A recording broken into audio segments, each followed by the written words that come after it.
இந்த 2025ல லான்ச் ஆக போகிற டாப் 10 அப்கமிங் பைக்ஸ் என்னென்ன அப்படிங்கிறத டீட்டெயில்டாக இந்த வீடியோவில் நம்ம பார்க்கலாம். உங்களுக்கு இந்த வீடியோவில் இருக்கக்கூடிய 10 பைக்ஸில் எந்த பைக் பிடிக்குங்கிறத கமெண்ட் செக்ஷனில் கமெண்ட் பண்ணுங்கள். ஃபஸ்ட்டாக நம்ம பார்க்க போகிற பைக் அப்படின்னு பார்த்தீங்கன்னா பிரிக்ஸ்டனோட கிராஸ் ஃபயர் 500 ஸ்டார் அப்படிங்கிற இந்த ஒரு அட்வென்ச்சர் பைக் பார்த்தீங்கன்னா லான்ச் பண்ண போகிறாங்க.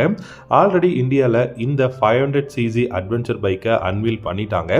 இந்த பைக்கை பொறுத்த வரைக்கும் பார்த்தீங்கன்னா ஹிமாலயன் 450க்கு டைரக்ட் ரைவலாக இருக்கும், அதில் எந்த விதமான சந்தேகமும் கிடையாது. பட் இந்த பைக்கோட அப்பியரன்ஸ் அப்படிங்கிறது பார்த்தீங்கன்னா ரொம்ப பியூட்டிஃபுல்லாக இருக்குங்க. பார்க்குறதுக்கே வந்து ரொம்ப பிக்கர் என்ஜின் இருக்கக்கூடிய ஒரு பெஸ்ட்டான பைக்காக இருக்கிற மாதிரி இருக்குது. அஃப்கோர்ஸ் 500 அப்படிங்கிறதும் பிக்கர் இன்ஜின் தான். பட் இதை பொறுத்த வரைக்கும் உங்களுக்கு ஒரு 1200cc மோட்டார் சைக்கிள் மாதிரி உங்களுக்கு பார்க்கறதுக்கு தெரியும். இந்த 500cc ஸ்டார் அட்வென்ச்சர் அப்படிங்கிற இந்த பைக்கை பொறுத்த வரைக்கும் உங்களுக்கு இந்தியாவில் ஒரு 6 லட்ச ரூபா எக்ஸ்ஷோரூம் ப்ரைஸில் லான்ச் பண்ணுறதுக்கான பாசிபிலிட்டிஸ் இருக்குது அப்படிங்கிறத சொல்லியிருக்காங்க.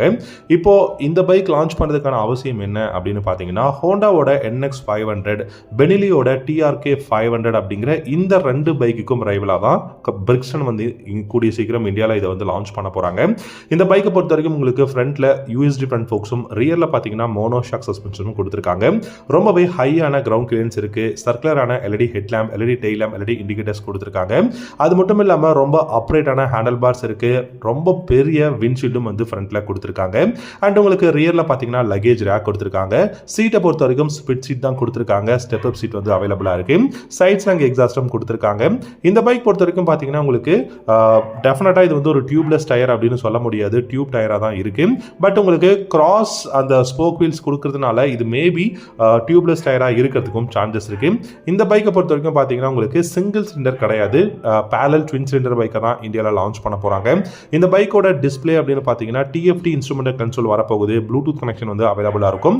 அண்ட் அது மட்டும் இல்லாமல் ரொம்பவே வெயிட் வந்து இருக்கக்கூடிய ஒரு பைக்குங்க. கிட்டத்தட்ட ஒரு 209 கிலோகிராம் இருக்கக்கூடிய ஒரு பெரிய பைக் அப்படின்னு சொல்லலாம். அண்ட் இந்த பைக்கோட ஃபியூல் டேங்க்கும் பார்த்தீங்கன்னா 16 litres of fuel tank capacity கொடுத்துருக்காங்க.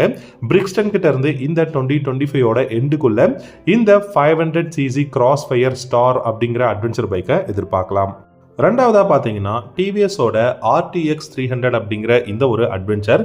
இந்த அட்வென்ச்சர் பைக் பார்த்தீங்கன்னா லாஸ்ட் இயரே இந்தியாவில் வந்து மோட்டோ ஷோவில் வந்து ஷோகேஸ் பண்ணிட்டாங்க. பட் இந்த பைக் வந்து டெஃபினட்டாக டைரக்ட் ரைவல் 250 அட்வென்ச்சர் நமக்கு KTMோட பைக்ஸாக இருக்கட்டும், இல்லாட்டி ராயல் என்ஃபீல்டோட ஹிமாலயன் 400 இந்த மாதிரியான பைக்குக்கெல்லாம் இது வந்து ஒரு ரைவலாக இருக்கும். அது மட்டும் இல்லாமல் இந்த பைக்கை பொறுத்த வரைக்கும் உங்களுக்கு BMWவோட கொலாபரேஷனில் ரெடி பண்ணுறதுனால டெஃபினட்டாக வேல்யூ ஃபார் மணியான ஒரு பைக்காகவும், டெஃபினட்டாக இந்த பைக் பார்த்தீங்கன்னா உங்களுக்கு பெஸ்ட்டான ஒரு என்ட்ரி லெவல் அட்வென்ச்சராக இருக்குங்க. ஹீரோவோட எக்ஸ்பல்ஸ் 200 மாதிரியான பைக்குக்கெல்லாம் இந்த பைக் வந்து ஒரு மிகப்பெரிய ரைவலாக இருக்கும். இந்த பைக்கை பொறுத்த வரைக்கும் உங்களுக்கு ஃப்ரண்டோட அந்த ஒரு விஷுவல் அப்படிங்கிறது ஃப்ரண்ட் டிசைன் பார்த்தீங்கன்னா ரொம்ப பெருசாக கொடுத்துருக்காங்க. ட்வின் ப்ரொஜெக்டர் LED ஹெட்லாம்ப்ஸ் இருக்கு. மீடியம் சைஸ் விண்ட்ஷீல்டுன்னு சொல்ல முடியாது, மிகப்பெரிய விண்ட்ஷீல்டு வந்து கொடுத்துருக்காங்க. அப்ரேட்டான ஹேண்டில் பார்ஸ் இருக்கு. And golden colour USD front forks, monoshock suspensions, front and ரியரில் பார்த்தீங்கன்னா உங்களுக்கு பிளாக் பேட்டர்ன் டயர்ஸ் கொடுத்துருக்காங்க. ஃப்ரண்ட்ல உங்களுக்கு பார்த்தீங்கன்னா உங்களுக்கு சிங்கிள் டிஸ்கும், ரியரில் சிங்கிள் டிஸ்கும் இருக்கு. டியூவல் சேனல் ABS அவைலபிளாக இருக்கு. இந்த பைக் பொறுத்த வரைக்கும் உங்களுக்கு நல்ல ஸ்லீக்கான டேங்க் எக்ஸ்டென்ஷன் கொடுத்துருக்காங்க. அண்ட் ஸ்பிளிட் சீட் கொடுத்துருக்காங்க. அண்ட் சங்கி அப்ஸ்வெட்டான எக்ஸாஸ்ட் அவைலபிளாக இருக்கு. இந்த பைக் பார்த்தீங்கன்னா டெஃபினட்டாக நல்ல பில்ட் குவாலிட்டி இருக்கும் அப்படிங்கிறத டிவிஎஸே வந்து அனௌன்ஸ் பண்ணியிருக்காங்க. ஃப்ரண்ட்ல 19 இன்ச் வீலும், ரியரில் 17 இன்ச் வீலும் கொடுத்துருக்காங்க. டியூவல் பர்பஸ் டயர்னு சொன்னேன், அது டெஃபினட்டாக சூப்பராக இருக்கு. அது கூட 21 இன்ச் வீலும், ரியரில் 17 இன்ச் வீலும் கொடுத்துருந்தாங்கன்னா இன்னும் நல்லா இருந்திருக்கும். வெயிட் பண்ணி நம்ம பார்க்கலாம். பட் இந்த ஒரு பைக்கோட 300cc அட்வென்ச்சர் பைக்கோட ப்ரைஸ் நம்ம எவ்வளோ எதிர்பார்க்கலாம் அப்படின்னு கேட்டிங்கன்னா டெஃபினட்டாக இந்த ஒரு பைக்கோட ப்ரைஸ் உங்களுக்கு ஒரு 2.5 லேக்லேருந்து ஒரு 3 லேக்குள்ளே உங்களுக்கு ப்ரைஸிங் பண்ணுறதுக்கு சான்சஸ் இருக்குது. அண்ட் உங்களுக்கு 312cc single cylinder engine, 35 hours பவரும் 28 நியூட்டன் மீட்டர் டார்க்கும் ப்ரொடியூஸ் பண்ணக்கூடிய இன்ஜினாக இருக்கிறதுக்கு நிறைய சான்சஸ் இருக்குன்னு சொல்லியிருக்காங்க. டெஃபினட்டாக இதில் உங்களுக்கு 6 ஸ்பீட் இயர் பாக்ஸ், அதுக்கப்புறம் அசிஸ்டன்ஸ், ரிப்பர் கிளச் இதெல்லாமே வந்து கொடுத்துருப்பாங்க. ஸோ இந்த பைக்கையும் நம்ம இந்த 2025ஓட எண்டுக்குள்ளே எதிர்பார்க்கலாம். மூணாவதாக பார்த்தீங்கன்னா ராயல் என்ஃபீல்டோட ஹிமாலயன் 750cc. இதில் ஒரு மிகப்பெரிய கொஷின் இருக்குது, இது 750 இருக்குமா இல்லை ஆல்ரெடி இருக்கக்கூடிய 650cc parallel twin-ஓட ஒரு 650cc ஹிமாலயனா இருக்குமா அப்படிங்கிறது நம்ம அப்கமிங்கில் நம்ம பார்க்கலாம். இது 750 இல்லை 650 அப்படிங்கிறது. பட் மோஸ்ட் லைக்லி நிறைய யூடியூபர்ஸாக இருக்கட்டும் இல்லாட்டி வந்து நிறைய எக்ஸ்பர்ட்ஸ் சொல்கிறது என்னன்னா இது ஒரு 750cc நியூ parallel twin இன்ஜினாக இருக்கும் அப்படிங்கிற மாதிரி சொல்லியிருக்காங்க. பட் இது என்னதான் இருந்தாலும் ஒரு ஹிமாலயனுங்க, நம்ம ரொம்ப வருஷமாக பார்த்துட்டு இருக்கோம். இந்தியாவில் ஹிமாலயன் அப்படிங்கிறது ஒரு மிகப்பெரிய பெஸ்ட்டான அட்வென்ச்சர் பைக். இந்த ஹிமாலயனை பொறுத்த வரைக்கும் பார்த்தீங்கன்னா உங்களுக்கு ஃப்ரண்ட்டில் 19 inch வீலும் ரியரில் 17 inch வீலும் கொடுத்துருக்காங்க. முக்கியமாக இதில் வந்து ஃப்ரண்ட்டில் ட்வின் டிஸ்க் பிரேக் இருக்கும் அப்படிங்கிறத சொல்லியிருக்காங்க. ஸோ ஃப்ரண்ட்டில் ட்வின் டிஸ்க் பிரேக் அப்படின்னா டெஃபினட்டாக ஒரு 750cc தான் இருக்கும் அப்படின்னு எதிர்பார்க்கலாம். ஏன்னா 650cc ஆல்ரெடி இன்டர்செப்டார் GT 650 இருக்குது, அதுக்கு எதுக்குமே ஃப்ரண்ட்டில் வந்து டியூவல் டிஸ்க் பிரேக் கிடையாது. ஸோ இதில் நம்ம ஸ்பை ஷாட்ஸ் எல்லாமே பார்க்கும்போது ஃப்ரண்ட்டில் டியூவல் டிஸ்க் பிரேக் இருக்கிறதுனால இது 750cc தான் அப்படிங்கிறத ஓரளவுக்கு கன்ஃபார்ம் பண்ண முடியுது. ஸ்விட்சபிள் ABS கொடுத்துருக்காங்க, டியூவல் சேனல் ABS தான் அவைலபிளாக இருக்குது. அண்ட் இந்த பைக்கை பொறுத்த வரைக்கும் பார்த்தீங்கன்னா சஸ்பென்ஷன்ஸ் வந்து நமக்கு ட்ராவலுக்கு தகுந்த மாதிரி அட்ஜஸ்டபிள் சஸ்பென்ஷன் வந்து கொடுக்க போறாங்க. அண்ட் முக்கியமான விஷயம் இதில் ட்ராக்ஷன் கண்ட்ரோல் அண்ட் உங்களுக்கு நிறைய பெஸ்டான அப்கிரேட் வந்து கொடுக்க போறோம் அப்படிங்கிறத சொல்லியிருக்காங்க. இதில் வந்து பார்த்தீங்கன்னா நியூ ஃப்ரேம், அப்புறம் இந்த பைக்கோட அந்த டாலரான விண்ட் ஸ்க்ரீன், லார்ஜரான ஃபியூல் டேங்க், இந்த மாதிரி நிறைய விஷயங்கள் 450லேருந்து இதில் வந்து பிக்கராக இருக்கும் அப்படிங்கிற மாதிரி சொல்லியிருக்காங்க. ஃபுல் LED லைட்டிங் செக்ஷன் வந்து இருக்க போகுது. ஸோ மோஸ்ட் லைக்லி இந்த 2025ஓட எண்டுக்குள்ள ஹிமாலயன் 750cc நம்ம இந்தியாவில் எதிர்பார்க்கலாம். டெஃபினட்டாக 4 lakhலேருந்து 4,10,000 இந்த பிரைஸ் ரேஞ்சில் இந்தியாவில் வந்து இந்த 750cc ஹிமாலயனை லான்ச் பண்ண போகிறாங்க. அடுத்ததாக பார்த்தீங்கன்னா நாலாவதாக நம்ம இந்த பெஸ்டான BMW-ஓட F450 GS அப்படிங்கிற இந்த ஒரு அட்வென்ச்சர் பைக்குங்க. ஸோ இது எல்லாமே அட்வென்ச்சர் பைக்காக இருக்கிறதுக்கு காரணம் என்னன்னா இந்த வருஷம் அட்வென்ச்சர் பைக்குள்ள நிறைய காம்படிஷன் இருக்கு. நீங்கள் இந்த 450cc 300cc-லேருந்து ஒரு 450 500cc-க்குள்ள இருக்கக்கூடிய அட்வென்ச்சர் பைக் இந்தியாவில் நிறைய லான்ச் பண்ண போகிறாங்க. அதில் F450 GS அப்படிங்கிற BMW-ஓட பைக்கும் one of the best adventure and off roading பைக்காக இருக்க போகுது. ஸோ இந்த GS ஃபேமிலிலேயே பார்த்தீங்கன்னா இது வந்து கண்டிப்பாக ஒரு 450 அப்படிங்கும் போது இது வந்து ஒரு entry level adventure of roading தான், அதில் சந்தேகம் கிடையாது. இதில் பார்த்தீங்கன்னா உங்களுக்கு கிராஸ் போக் வீல்ஸ் கொடுத்துருக்காங்க, TFT டிஸ்பிளே வந்து அவைலபிளாக இருக்குது, அப்ரேட்டான ஹேண்டில் பார்ஸ், ரொம்பவே ஹையான கிரவுண்ட் கிளியரன்ஸ், அப்புறம் பார்த்தீங்கன்னா பிளாக் பேட்டர்ன் டயர்ஸ் கொடுத்துருக்காங்க, அப்சூட்டான எக்ஸாஸ்ட், சிங்கிள் சீட் அப்படின்னு சொல்லிட்டு சூப்பரான கான்ஃபிகரேஷன் இருக்குது. ஃப்ரண்ட்டில் golden colour used front forks எல்லாமே கொடுத்துருக்காங்க. நல்ல ரொம்பவே வந்து பார்த்தீங்கன்னா சூப்பரான 5 inch TFT இன்ஸ்ட்ருமெண்டல் கன்சோல் தான் இதில் வந்து யூஸ் பண்ணியிருக்க போகிறோம் அப்படிங்கிறதும் சொல்லியிருக்காங்க. குளோபல் மார்க்கெட்லேயும் இன்ட்ரடியூஸ் பண்ணிட்டாங்க, அதாவது அன்வீல் பண்ணிட்டாங்க, இந்தியன் மார்க்கெட்லேயும் அன்வீல் பண்ணிட்டாங்க. பட் இதோட லான்ச் பார்த்தீங்கன்னா இன்னும் ஒரு 2 to 3 months-க்குள்ளே இந்தியாவில் வந்து லான்ச் பண்ண போகிறாங்க. டெஃபினட்டாக இது வந்து ஒரு parallel twin cylinder தான், 48 horsepower வந்து இந்த பைக்கெல்லாம் ப்ரொடியூஸ் பண்ண முடியும். டெஃபினட்டாக பில்டு குவாலிட்டி, ரைடிங் எர்கனாமிக்ஸாக இருக்கட்டும், இன்ஜின் பர்ஃபார்மன்ஸாக இருக்கட்டும் எல்லாமே பெஸ்ட்டாக இருக்குது. முக்கியமாக நான் பார்க்குறது இதோட வெயிட்டுங்க, வெறும் 175 kg தான் இந்த பைக்கோட வெயிட் கொடுத்துருக்கிறதுனால டெஃபினட்டாக பெஸ்ட்டான ஒரு 450cc parallel twin cylinder engine இருக்கக்கூடிய ஒரு பெஸ்ட்டான தாறுமாறான பைக்காக இருக்குங்கிறதுல சந்தேகமே கிடையாது. அடுத்ததா 5வதா பார்த்தீங்க அப்படின்னா GPX-ஓட Demon GR 200R. ரொம்ப வருஷமாக நம்ம இந்த ஒரு என்ட்ரி லெவல் ஃபுல்லி ஃபேட் பைக்ஸை பற்றி நம்ம பார்த்துட்டு இருக்கோம்.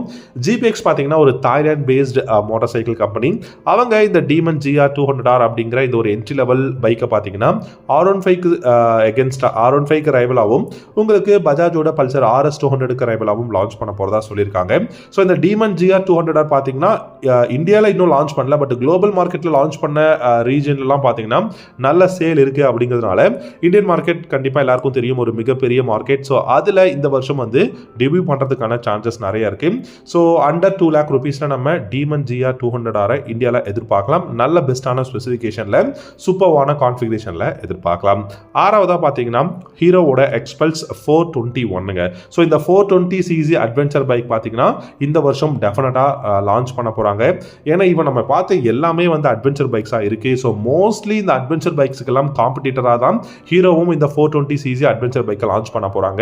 ஸோ டெஃபினட்டாக ஹிமாலயன் 450க்கு இது வந்து ரைவலாக இருக்கும். அண்ட் 450cc GS மாடல் BMW-க்கு ரைவலாக இருக்க போகுது. டிவிஎஸோட அப்பாச்சி RTR RTX-ஓட 300cc-க்கெல்லாம் ரைவலாக தான் ஹீரோ இந்த 420cc அட்வென்ச்சர் பைக்கை வந்து லான்ச் பண்ண போகிறாங்க. இந்த பைக்குமே பார்த்தீங்கன்னா உங்களுக்கு ஒரு 3 லட்ச ரூபா எக்ஸ்ஷோரூம் ப்ரைஸில் நம்ம இந்தியாவில் எதிர்பார்க்கலாம். டெஃபினட்டாக பெஸ்ட்டான பைக்காக இருக்க போகுது. ஸோ இந்த 2025ஓட எண்டுக்குள்ளே நம்ம எதிர்பார்க்கலாம். ஏழாவதாக பார்த்தீங்கன்னா ஹோண்டாவோட சிபிஆர் மாடல். சிபிஆரில் டெஃபினட்டாக இன்றைக்கி இருக்கக்கூடிய சுச்சுவேஷனில் 150R வந்துச்சுன்னா அந்த அளவுக்கு பெரிய ஒரு சேல் இருக்காது. ஏன்னா உங்களுக்கு 150 வந்தாலுமே உங்களுக்கு 2.5 lakhக்கு மேலே ஆன்ரோட் ப்ரைஸ் போயிடும். அதனால் 250RR அப்படிங்கிற நமக்கு பேரலல் ட்வின் சிலிண்டர் பைக் தான் லான்ச் பண்ண போகிறாங்க ஹோண்டாவை பொறுத்த வரைக்கும். இது வந்து ஒரு பெஸ்ட்டான உங்களுக்கு வந்து ஒரு ஃபுல்லி ஃபேட் பைக்காக இருக்க போகுது. ஃப்ரண்ட்டில் twin projector LED head lamps, dual channel ABS இருக்க போகுது. அதே மாதிரி பார்த்தீங்கன்னா உங்களுக்கு ஃபார்வர்ட் லீனிங்கில் கிளிப் ஆன் ஹேண்டில் பார்ஸ் இருக்கும். 15 liters of fuel tank capacity, medium size windshield, அதுக்கப்புறம் ஃப்ரண்ட் அண்ட் ரியல் உங்களுக்கு single disc brake, dual channel ABS, நல்ல பெரிய டயர்ஸ், அதுக்கப்புறம் பார்த்தீங்கன்னா உங்களுக்கு நல்ல எர்கனாமிக்ஸும் இருக்கும், பில்டு குவாலிட்டியும் இருக்கும் அப்படிங்கிறது தான் ஹோண்டா சொல்லியிருக்காங்க. நம்ம வெயிட் பண்ணி பார்க்கலாம். ப்ரைஸ் அரவுண்ட் இந்த பைக்கை பொறுத்த வரைக்கும் ஒரு 3.5 lakh வந்து ஆன் ரோட் ப்ரைஸ் இருக்கிறதுக்கான சான்சஸ் நிறைய இருக்குது. அதுக்கும் மேலே ப்ரைஸிங் போனாலும் ஆச்சரியப்படுறதுக்கு கிடையாது. எட்டாவதாக பார்த்தீங்கன்னா ஹஸ்குவர்னாவோட 400cc. ஹஸ்குவர்னா மாடல்ஸ் இந்தியாவில் பெரிய அளவுக்கு சக்ஸஸ்ஃபுல் இல்லை அப்படின்னாலுமே இப்போது இந்தியன் மார்க்கெட்டில் ரொம்ப காம்படிஷனாக போயிட்டு இருக்கக்கூடிய அந்த இன்ஜின் டிஸ்பிளேஸ்மெண்ட் பெரிய சிசி பைக்ஸ்னு பார்த்தீங்கன்னா இப்போ 400cc செக்மெண்ட்ஸில் போகிறதுனால ஹஸ்குவர்னாவும் 401 அப்படிங்கிற இந்த ஒரு பைக் மாடல், அது ஸ்வெட் பில்லியனாக இருக்கட்டும் இல்லை வெட் பில்லியனாக இருக்கட்டும், 2 மாடல்லையும் கூடி சீக்கிரம் இந்தியாவில் வந்து அஃபிஷியலாக லான்ச் பண்ண போகிறாங்க. ஆனால் ப்ரைஸிங் பார்த்தீங்கன்னா உங்களுக்கு டியூக் 390 மாதிரியான ஒரு 4.5 lakh பக்கம் உங்களுக்கு ப்ரைஸிங் வந்துரும் அப்படிங்கிற மாதிரி சொல்லியிருக்காங்க. என்னதான் இருந்தாலும் இந்த அதாவது ஸ்வெட் பில்லியனாக இருக்கட்டும் இல்லை வெட் பில்லியனில் உங்களுக்கு ஒரு 400cc அப்படிங்கும் போது டெஃபினட்டாக ஒரு பெஸ்ட்டான ஃபன் ஃபேக்டர் இருக்கும் அப்படிங்கிறது தான் என்னை பொறுத்த வரைக்கும் அந்த பைக்ஸில் வெயிட் பண்ணி பார்க்கலாம். 4.5 lakh அப்படிங்கும் போது கொஞ்சம் யோசிக்கலாம். பட் இந்த பைக்கை பிடிச்சவங்களுக்கு கண்டிப்பாக இந்த பைக் வந்து டெஃபினட்டாக ஒரு எதிர்பார்ப்பு இருக்கும். அதையும் நம்ம இந்த வருஷம் எதிர்பார்க்கலாம். 9வது பார்த்தீங்கன்னா ஆப்ரிலியாவோட RS 125 entry level fully faired bikes. So ஒரு 125cc உங்களுக்கு ஒரு ஃபுல்லி ஃபேட் பைக் வேணும் அப்படின்னா டெஃபினட்டாக ஆப்ரிலியாவோட இந்த RS 125 நீங்கள் எதிர்பார்க்கலாம். இந்த வருஷம் பார்த்தீங்கன்னா ஆப்ரிலியா வந்து பார்த்தீங்கன்னா உங்களுக்கு டுராக் அப்படிங்கிற 457cc உங்களுக்கு அட்வென்ச்சர் பைக்ஸ் லான்ச் பண்ண போகிறாங்க. அண்ட் ஆப்ரிலியாவோட RS 125 இந்த மாதிரியான நிறைய பைக்ஸ் வந்து ஆப்ரிலியா இந்தியாவில் லான்ச் பண்ண போகிறாங்க. டெஃபினட்டாக எண்ட் ஆஃப் தி இயர் இந்த பைக்ஸ் பிராண்ட்ஸ் எல்லாம் இருந்து நம்ம கண்டிப்பாக பைக்ஸை எதிர்பார்க்கலாம். 10வதாக பார்த்தீங்கன்னா யமஹாவோட ஒரு க்ரூசர் பைக் இந்த வருஷம் இந்தியாவில் லான்ச் பண்ண போகிறாங்க. அது மேபி RX 450 இருக்கிறதுக்கான சான்சஸ் நிறைய இருக்கு. ஏன்னா RS 450 அப்படிங்கும் போது பார்த்தீங்கன்னா இது வந்து ஒரு பிக்கர் இன்ஜினாக இருக்கும். இது ஒரு சிங்கிள் சிலிண்டராக பேரலான்னு கேட்டிங்கன்னா சிங்கிள் சிலிண்டர் இன்ஜினாக தான் இருக்கிறதுக்கு சான்சஸ் இருக்கு. அண்டர் 2.5 lakhல நமக்கு இந்த பைக்கோட ப்ரைஸிங்கும் வரப்போகுது. ஸோ இது வந்து பார்த்தீங்கன்னா அன்அஃபிஷியலான ஒரு நியூஸாக இருந்தாலுமே இந்த பைக் தான் அடுத்ததாக இந்தியாவில் ஒரு மிகப்பெரிய ஒரு பைக்காக இருக்கும். ஏன்னா இப்போ வரைக்குமே R15, MT15, FZ இந்த மாதிரியான ஒரு குவைட்டான பைக்ஸாக தான் இருந்துகிட்டு இருக்கு யமஹாவை பொறுத்த வரைக்கும். ஸோ 450cc ஏதோ RX அப்படிங்கிற ஒரு செமையான நேமில் வந்துச்சுன்னா டெஃபினட்டாக ஒரு பெஸ்ட்டான பைக்காக இருக்கும். வெயிட் பண்ணி பார்க்கலாம். ப்ரைஸிங் பார்த்தீங்கன்னா அரவுண்ட் உங்களுக்கு டெஃபினட்டாக ஒரு 2.5-3 lakh எக்ஸோரூம் ப்ரைஸில் வந்துச்சுன்னா நல்ல ஒரு பைக்காக இருக்கும். நீங்கள் இந்த 10 பைக்ஸை பற்றி என்ன நினைக்கிறீங்க அப்படிங்கிறத கமெண்ட் செக்ஷனில் கமெண்ட் பண்ணுங்கள். தேங்க்யூ ஸோ மச் ஃபார் வாட்சிங். அடுத்த வீடியோவில் பார்க்கலாம்.